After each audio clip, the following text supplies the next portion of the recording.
past their sell-by date.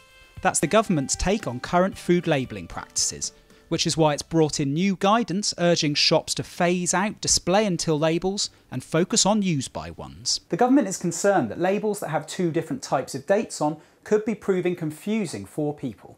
Take this cheese. This has both the display until date, which is meant for the supermarket to help with stock rotation, as well as the best before date, which is meant for me. The government is worried that shoppers are confusing these two dates and throwing away food before it's actually gone off. According to the waste prevention programme WRAP, households in the UK throw away 8.3 million tonnes of food and drink every year. But the campaign claims that 60% of this wastage is unnecessary and is costing homes up to £50 every month. So are the British public really that confused over food labels? Yeah, I think there's a bit of ambiguity between sell-by and display. But generally, I'll work on the display. I think I know enough about food that if it looks right and if it smells right, then I think I'm okay. No, I don't think so. I've never had a problem, really.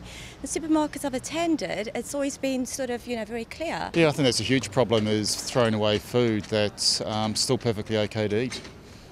But you usually just go if it kind of looks all right then? Yeah, veggies, if it looks okay, then I'll eat it. Likewise with meat.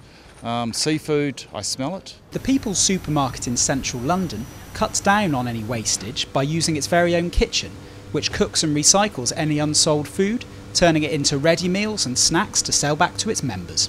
Well, hopefully the new guidance will mean less food waste, and it will mean that supermarkets can keep things on the shelves for longer when they're perfectly good, because some supermarkets will have to take things off the shelf and I don't know what they do with them.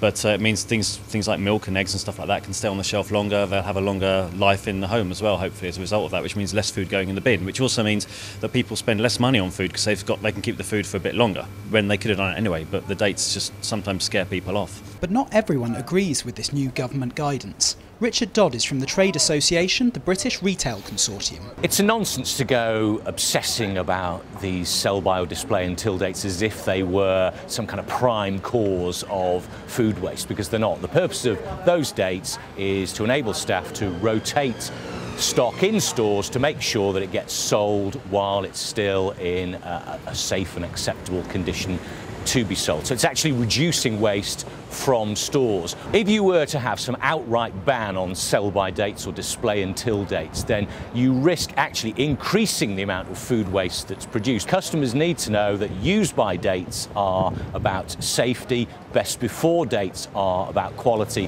and those are the only two sorts of dates on products that are actually intended for customer information. But whether it's intended for them or not, it's undeniable that some people do take notice of sell-by dates and chuck away food as a result. But what is up for debate is whether the best way to stem this confusion is through bans on supermarkets or just more information for customers.